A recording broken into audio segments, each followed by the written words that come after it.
중요한 것은 누가 가든지 간에 ESS 시장이 커진다라는 겁니다. 지금 이제 우리나라 입장에서 보면 EV, 전기차와 관련된 부분들이 상당히 좀 어려움을 겪고 있는 상황인데, 이런 것에 대한 돌파구로 ESS가 현재 돌파구로 마련이 되고 있고, ESS가 시장에 있어서 높은 영업이익률을 구사하고 있다는 것이 긍정적인 모멘텀으로 작용하고 있다. 이 점이 핵심인 것 같아요. 그러니까 어느 누가 어떤 소재가 중요하냐는 것을 떠나서, 그러니까 ESS가 얼마큼 커져가느냐, 그런 것을 바라보는 것이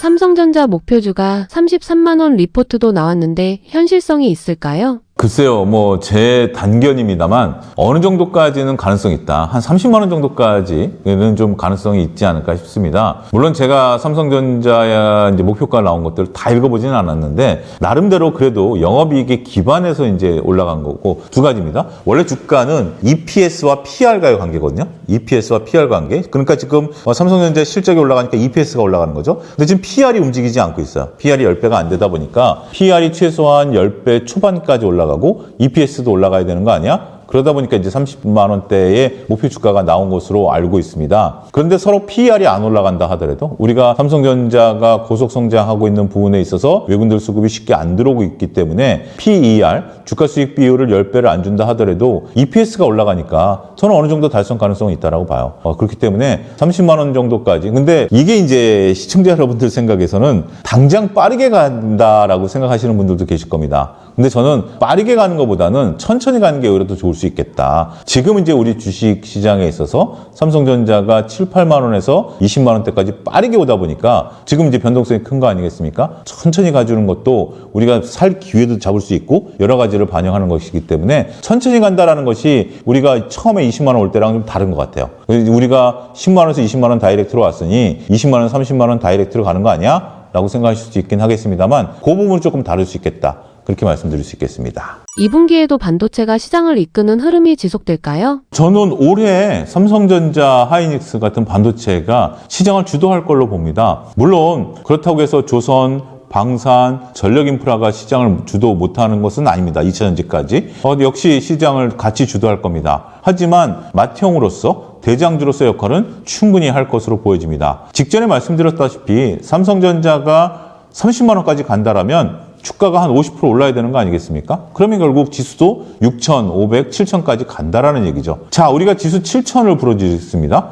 지수 7,000을 부러지면 역산하면 삼성전자가 얼마가 있어야 될까요? 그 정도 가 있어야 된다라는 결론에 도달하는 거죠. 그렇기 때문에 반도체가 시장을 주도할 겁니다. 그렇기 때문에 포트폴리오에서 반도체가 없으면 안 됩니다. 반도체를 꼭 보유하고 있고, 반도체를 롤링한다? 샀다 팔았다 한다? 저는 별로 그런 전략 추천드리고 싶지는 않습니다. 물론 소부장 같은 경우는 샀다 팔았다가 가능하긴 하겠습니다만, 삼성전자, 하이닉스를 샀다 팔았다 한다라는 전략은 지금 구간에 있어서는 쉽지 않은 전략이다. 물론 그걸 잘 맞추면 수익이 나겠죠. 그렇지만 개인 투자자들이 그걸 맞춘다라는 것은 현실성이 지극히 떨어질 수밖에 없다라는 거죠. 한번 해보십시오. 쉽지 않을 겁니다. 한 주 갖고 한번 해보시는 것도 쉽지 않을 겁니다. 그래서 그런 부분들, 역시 반도체가 시장을 상당히 주도할 것이다. 이렇게 말씀드릴 수 있겠습니다. 삼성전자 주가에 민감한 변수는 어떤 것이 있을까요? 여전히 삼성전자 같은 경우는 두 가지를 봐야 되겠죠. 앞서 이제 파운드리 말씀드렸습니다만, 파운드리는 이제 적자에서 흑자로 돌아서는 거죠. 첫 번째는 이제 디램 가격이 얼마큼 유지되느냐라는 것 같습니다. 디램 가격이 지금 이제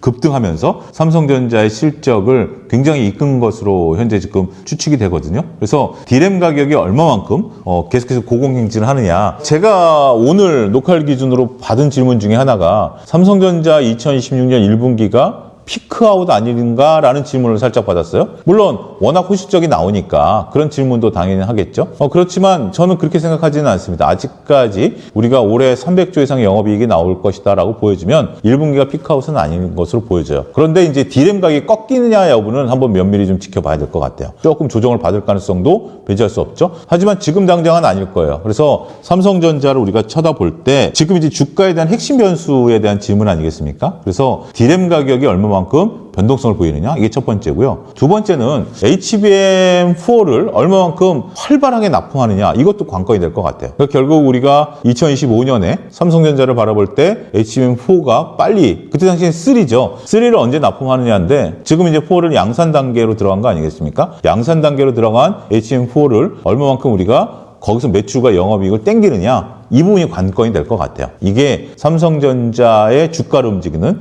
중요한 모멘텀이 되지 않을까라고 말씀드릴 수가 있겠습니다. SK하이닉스는 ADR 상장과 대규모 EUV 노광 장비 도입 등 공격적인 모습을 보이는데 이를 어떻게 평가하시나요? 저는 이 부분이 그렇게 나쁘게 작용해 보이지는 않습니다. EUV 투자 같은 경우는 전체적으로 우리가 시장에 있어서는 조금 앞으로 이제 좀 봐야 되는데, ADR을 상장하게 되면 미국 시장에서 또 거래되는 거 아니겠습니까? 그러면 새로운 이제 가치 평가를 받게 되는 거고, 새로운 가치 평가를 받게 되면 국내 주가에도 영향을 미칠 가능성이 있는 거죠. 과거 TSMC가 이제 그런 경우를 나타냈거든요. 따라서 지금 국면에 있어서 우리가 ADR 상장 같은 경우는 나쁘게 볼 필요는 없습니다. 물론 이제 주식이 추가적으로 상장이 되다 보니까 우리가 그런 부분에 있어서 유상증자와 같은 효과다라고 볼 수 있긴 하겠지만, 국내에서 상장되는 게 아니라 이제 미국에서 상장이 되는 거고, 그런 것들이 서로 외국인 투자자들의 직접적인 투자로 인해서 주가를 견인할 수가 있겠죠. 어차피 미래를 위한 투자로 우리가 재원을 조달한 거기 때문에 저는 나쁘다라고 생각하지 않습니다. 오히려 하이닉스가 한 단계 더 레벨업하는 계기가 되지 않을까 싶습니다. 고유가 시나리오가 이어진다면 그런 상황 속에서도 메모리에 대한 수요 감소 우려는 없을까요? 저는 그렇게 크지는 않다라고 보여집니다. AI 수요가 오히려 더 빨라질 수도 있겠죠. 우리가 이제 고유가가 되면 비용을 좀 줄여야 되는 것들이고, 비용을 줄이는 과정에 있어서 AI가 핵심적인 역할을 할 가능성도 있는 거 아니겠습니까? 그런 것들이 오히려 사람이 하는 일을 더 줄이는, 오히려 정말 많은 분들에게는 악재로 작용할 수 있는, 기계화가 더 이루어지고 자동화가 이루어질 수 있는 부분들로서 오히려 악재가 될 수도 있긴 하겠죠. 고유가가 AI 수요를 주둔화시킨다라기보다는 오히려 촉진시킬 가능성이 있다라고 봅니다. 그러한 관점으로 우리가 대응을 해야 된다라는 거죠. 자, 이제 우리가 노 갈등이라고 그러죠. 노동자와 로봇의 갈등, 이런 것들이 이제 앞으로 점점 빨라질 것이다라고 보여지고요. 우리가 로봇이라고 표현하지만 실질적으로 그 뒤에는 AI가 있는 거죠. AI가 있는 거기 때문에 AI에 의한 자동화, 이런 것들이 상당히 앞으로는 인간과의 갈등, 이런 것들로 되기 때문에 우리 투자자들은 단순히 이제 주식 투자를 걱정하는 것뿐만이 아니라 내가 어떤 방향으로 인생을 살아가야 되는지에 대한 걱정까지도 같이 해야 되는 것이 아니겠나 싶습니다. 삼성전자 하이닉스에 물려있는 사람들은 어떻게 하는 게 좋을까요? 보유하고 계신 분들은 저는 그냥 눈 감고 버티시라고 말씀드리고 싶습니다. 지금 여기서 비중을 왔다 갔다 한다는 것은 쉽지 않습니다. 앞서도 말씀드렸다시피 샀다 팔았다 지금 할 수 있는 구간이 아니에요. 샀다 팔았다 하려면 진동폭이 커야 됩니다. 근데 진동폭이 지금 10% 내외에서 움직이면 꼬리 자르고 머리 자르고 나면 남는 게 별로 없어요. 오히려 자칫 잘못하면 못 끼워 놓습니다. 이런 부분들이 있기 때문에 보유를 하십시오. 신규로 지금 이제 보시는 분들, 우리 이제 데일리경제를 신규로 보시면서 앞으로 내가 삼성전자 하이닉스를 지금이라도 사야 됩니까? 라고 질문하시면 거기에 대한 대답은 예스입니다. 언제 삽니까? 아무 때나 사십시오. 지금은 가격이 중요한 게 아닙니다. 삼성전자 하이닉스가 정말 삼성전자 기준으로 30만 원 간다면 18만 원에 사나 19만 원에 사나 21만 원에 사나 거기에 의미를 두지 마십시오. 물론 인간의 본성은 싸게 사고 싶은 것이 인간의 본능인 거 압니다. 하지만 싸다라는 거, 그때가 저점이었다라는 것은 시간을 지나고 나서야 알 수 있는 겁니다. 그렇기 때문에 예측하려고 들지 마시고요. 지금 상태에서는 그냥 사는 거, 그리고 그냥 보유하는 거, 그런 전략이 현재로서는 유효하지 않을까 말씀드릴 수가 있겠습니다. 반도체 업종의 정점이 나온다면 어떤 신호를 통해 가늠해 볼 수 있을까요? 좀 이른 말일 수도 있습니다. 아직까지 정점이 나타나지는 않겠지만 그래도 많은 분들이 그런 것들 좀 우려하죠. 언젠간 정점이 나타날 것이다 라고 보는 거죠. 정점 신호가 나타난다는 것은 성장률이 한 자릿수로 떨어지는 겁니다. 급격하게 떨어지는 거죠. 두 자릿수 성장률이라면 그래도 버틸만 해요. 성장률이 한 자릿수로 떨어지면 정점 신호가 나타나는 겁니다. 근데 여기서 중요한 건 뭐냐면 정점 신호를 그렇게 파악하고 나면 주가는 이미 고점에서 1-20% 떨어져 있어요. 그렇기 때문에 그러면 주가가 1-20% 떨어질 때 팔면 되는 거 아닙니까? 이게 참 어렵습니다. 1-20% 주가가 떨어지는 것이 정점 신호인지 단순 조정인지 모르는 거거든요. 그렇기 때문에 정점에 팔겠다라고 그러면 꼭대기 때 팔 수 있는 게 아닙니다. 그건 오해입니다. 그건 아무도 모릅니다. 지금이 꼭대기일 수도 있고 나중에 꼭대기일 수도 있는 거거든요. 그래서 정점을 본다라는 신호는 성장률이 꺾인다라는 거고, 성장률이 꺾인다라는 것은 어느 정도 주가가 조정을 받은 상태라는 것도 미리 염두에 두셔야 되지 않을까 싶습니다. 정부의 재생에너지 확대 정책에 따라 ESS 시장이 커질 때 가격 경쟁력의 LFP 배터리와 고성능의 NCM 배터리 중 어느 쪽이 더 수혜를 볼 것이라 보시나요? 저는 둘 다 수혜를 볼 가능성이 있다라고 보여집니다. 우리가 LFP냐 NCM 계열이냐라는 것은 현재 지금 원래는 이제 NCM 계열에서 ESS를 만들었었는데 LFP ESS도 지금 나오고 있는 상태거든요. 전체적으로 시장이 커진다라고 봐야 될 것 같아요. 바로 이런 것이 시장 파이가 커지는 거기 때문에 뭐 어느 누가 수혜를 본다, 어느 누가 도태된다라고 보기는 어려울 것 같아요. 지금 이제 우리는 한때 2023년도만 하더라도 NCM 계열이 LFP를 누를 것이다라고 봤죠. 그런데도 불구하고 지금 LFP도 여전히 견조하고 또 일부 소비자들은 LFP를 또 선호하는 경우도 있습니다. 가격이 싸고 화재 위험이 적다라는 것들, 이런 것들 때문에 일부 소비자들은 LFP가 이제 가격이 싸다라는 것 때문에 전반적으로 또 선호하는 분들도 있습니다. 그런 부분들이 있기 때문에 전체적인 부분에 있어서는 우리가 LFP랑 NCM 계열이 같이 간다. 중요한 것은 누가 가든지 간에 ESS 시장이 커진다라는 겁니다. 지금 이제 우리나라 입장에서 보면 EV, 전기차와 관련된 부분들이 상당히 좀 어려움을 겪고 있는 상황인데 이런 것에 대한 돌파구로 ESS가 현재 돌파구로 마련이 되고 있고 ESS가 시장에 있어서 높은 영업이익률을 구사하고 있다는 것이 긍정적인 모멘텀으로 작용하고 있다. 이 점이 핵심인 것 같아요. 그러니까 어느 누가 어떤 소재가 중요하냐는 것을 떠나서 그러니까 ESS가 얼마큼 커져가느냐 그런 것을 바라보는 것이 중요하다. 이렇게 정리가 가능하겠습니다. 2차 전지는 EV 수요의 회복 없어도 ESS만으로 주가가 계속 올라갈 수 있을까요? 지금은 그런 모습인 것 같아요. EV가 생각보다 우리가 이제 시장이 그렇게 전기차가 많이 보이죠. 전기차가 많이 보이는데도 지금 이제 우리가 실질적으로 2차전지 업계들의 수익성 개선 효과가 없어요. 그게 참 안타까운 부분들인 것 같아요. 그렇지만 지금 이제 기업들의 리포트를 보면 ESS 매출이 늘어나고 ESS 영업이익률이 EV 영업이익률과 거의 동률 수준까지 올라왔어요. 그렇다라는 부분들을 놓고 보면 지금 우리가 2차전지를 놓고 본다라면 ESS 때문에 주가가 올라간다? 그 다음에 또 미래에 올 것은 뭐죠? 로봇과 관련된 전고체와 관련된 부분들이죠. 따라서 EV에 대한 이제 우리 희망은 조금 그냥 지금 상태로 그냥 유지할 필요가 있을 것으로 보여집니다. 전기차가 많이 팔려서 EV가 돼서 그 다음에 2차전지가 올라간다라기보다는 이게 참 저도 주식을 오래 하다 보면 이런 것들을 느낄 때마다 상당히 참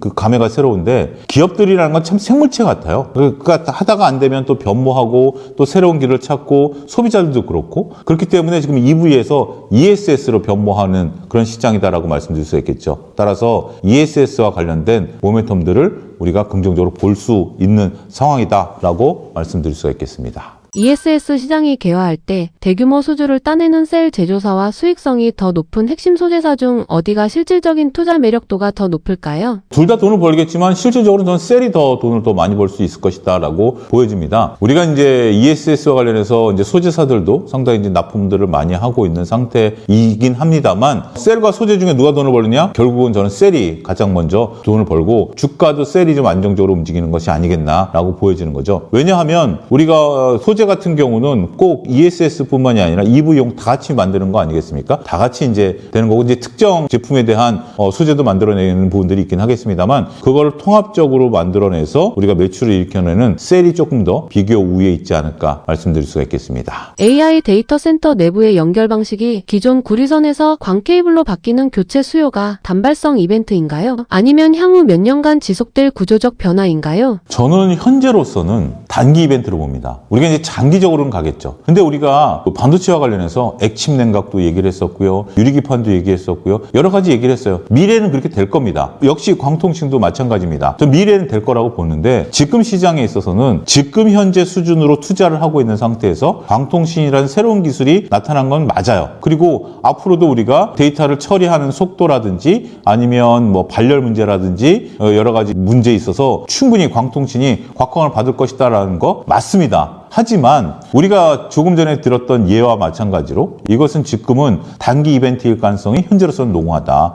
그 대신 그만큼 AI와 관련된 모멘텀이 강력하다라는 거예요. AI에 대한 모멘텀이 강력하기 때문에 이러한 순환매가 돌고 있다는 것으로 이해하시면 될 것 같습니다. 우리가 2023년 2차전지가 곽광을 받았을 때 2차전지와 관련된 모든 미래에 대한 2차전지 관련주들이 한 번씩 다 순환매가 돌지 않았습니까? 2025년도에도 우리가 액침 냉각 유리기판과 관련된 것 같은 관련주들이 다 한번 순환매가 돌았죠. 이 역시 저는 같은 카테고리를 보고 있습니다. 그렇기 때문에 우리가 새로운 기술을 개발하는 거와 새로운 기술이 실현돼서 접목되는 것은 시간 갭이 발생한다라는 거죠. 그러한 시간 갭이 발생하는 도간에는 아직까지는 뭐 표현이 이벤트라고 그래서 무슨 뭐 테마주 아니야? 이렇게 좀 보실 수 있긴 하겠습니다만 그냥 이벤트란 용어가 적절한 것 같아요. 투자자들의 관심을 끌고 있기 때문에 주가가 올라가는 것이지만 투자자들의 관심이 또 사그라들었을 때는 주가의 변동성도 대비를 해야 된다. 이렇게 말씀드릴 수가 있겠습니다. 광통신 테마 내에서 이익률이 더 높은 쪽은 광섬유를 만드는 소재와 부품사인가요? 아니면 전체망을 구축하는 시스템과 장비사인가요? 광통신이 이제 실용화된다라면 우리가 이제 소재와 장비 중에서 장비 시스템이 더 수익률이 날 수밖에 없겠죠. 원래 우리가 이제 소재라는 것은 높은 영업이익률을 구사할 수 없습니다. 그걸 통해서 장비와 시스템을 만드는 쪽 결국 거기서 이익을 번다라는 거죠. 밸류체인에 오면서 부가가치가 점점 늘어나는 겁니다. 그러한 부가가치가 늘어난다라는 측면에 있어서는 우리가 장비와 시스템을 바라볼 필요는 있긴 하겠습니다만 일단 아직까지는 좀 신중론이 좀 필요한 것 같아요. 지금은 전반적인 부분에 있어서 주가가 올라가고 있다 하더라도 이런 것들에 대한 조정 가능성은 항상 염두에 두자.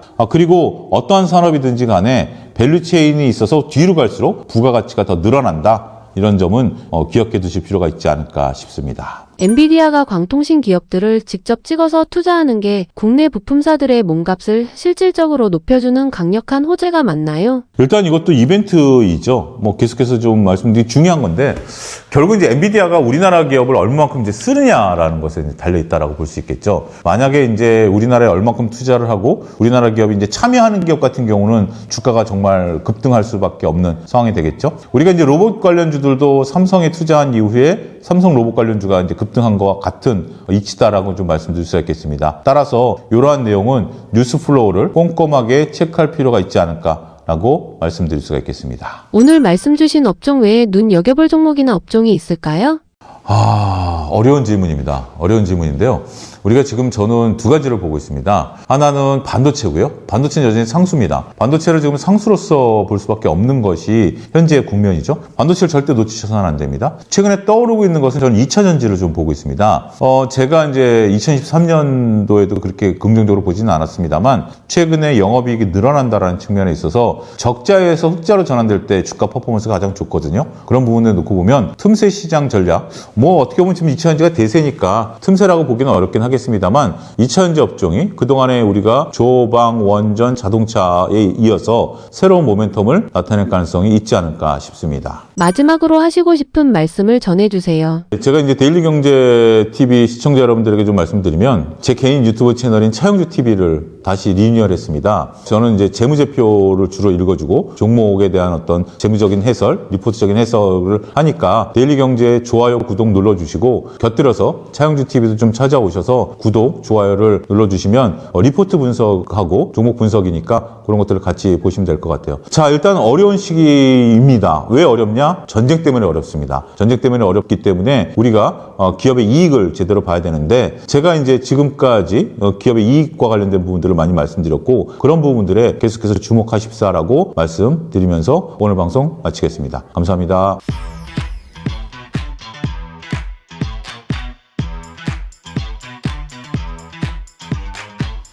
Thank you.